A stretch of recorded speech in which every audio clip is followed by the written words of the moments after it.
പൂഞ്ഞാർ എംസിക്ക് വേണ്ടി EK Mujeeb, AITC പാല എംസിക്ക് വേണ്ടി advocate YS രാമൂലം, AITC Poonjar മണ്ഡലം കമ്മിറ്റിക്ക് വേണ്ടി PS ബാബു, മീൻസ് താലൂക്ക് തൊഴിലാളി യൂണിയന് വേണ്ടി MD സജി, മധ്യവ്യവസായ തൊഴിലാളി യൂണിയന് വേണ്ടി KS മോഹനൻ, BKMU ജില്ലാ കമ്മിറ്റിക്ക് വേണ്ടി Biju TB, headload and general workers യൂണിയന് വേണ്ടി BK രവികുമാർ, ചുമട്ടുതൊഴിലാളി യൂണിയൻ ജില്ലാ കമ്മിറ്റിക്ക് വേണ്ടി MG ശേഖരൻ, ഹെഡ്ലോഡ് പൂഞ്ഞാർ മണ്ഡലം കമ്മിറ്റിക്ക് വേണ്ടി KS രാജു, നിർമ്മാണ തൊഴിലാളി യൂണിയൻ പാലയ്ക്ക് വേണ്ടി അജേഷ് KB, നിർമ്മാണ തൊഴിലാളി ജനറൽ സെക്രട്ടറി സഖാവ് CP മുരളി, സംസ്ഥാന സെക്രട്ടറി അഡ്വക്കേറ്റ് R സഞ്ജാൻ,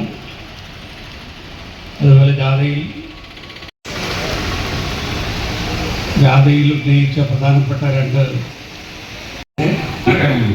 കേരളത്തിനോടുള്ള സാമ്പത്തിക കാര്യങ്ങളിലുള്ള നിവേദനവുമായി ബന്ധപ്പെട്ട തൊഴിലായാലും സംഘടിതവും അസംഘടിതവുമായ തൊഴിലായാലും സംരക്ഷണം, അത് ഗവൺമെൻറ് മേഖലയുമായി ബന്ധപ്പെട്ട തൊഴിലായാലും വർദ്ധിച്ചതൊന്നും പറയുന്നില്ല. AITCയെ സംബന്ധിച്ചിടത്തോളം വളരെ പ്രധാനപ്പെട്ട പണിയെടുക്കുന്നവരാണ്.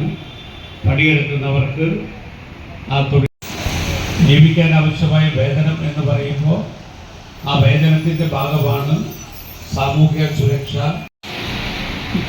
അതിൻ്റെ അർത്ഥം കൃത്യമായിട്ട് നമുക്ക് എല്ലാവർക്കും അറിയുന്ന പോലെ തന്നെ ഡീസൻ്റായ തൊഴിലായിരിക്കുന്നതായ വേതനം ലഭിക്കണം, ജീവിക്കാൻ ആവശ്യമാണ്.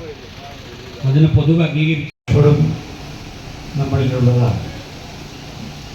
പണിയിൽ ഒരുപാട് പ്രതിസന്ധികൾ വരുന്നു, മുൻകാലങ്ങളിൽ കിട്ടിക്കൊണ്ടിരുന്ന പലതും നഷ്ടപ്പെടുന്നു. അത് ഒരു വസ്തുതയാണ്. പെൻഷൻ, മെറ്റേണിറ്റി ബെനിഫിറ്റ് തുടങ്ങിയ ആനുകൂല്യം ഇതെല്ലാം തൊഴിലാളികളുടെ അവകാശമാണ്. ലോകം അംഗീകരിച്ചിട്ടുള്ള അവകാശങ്ങളാണിതെല്ലാം. 8 മണിക്കൂർ ജോലി ലോകത്ത് മുഴുവൻ നടപ്പാക്കിയ കാര്യമാണ്.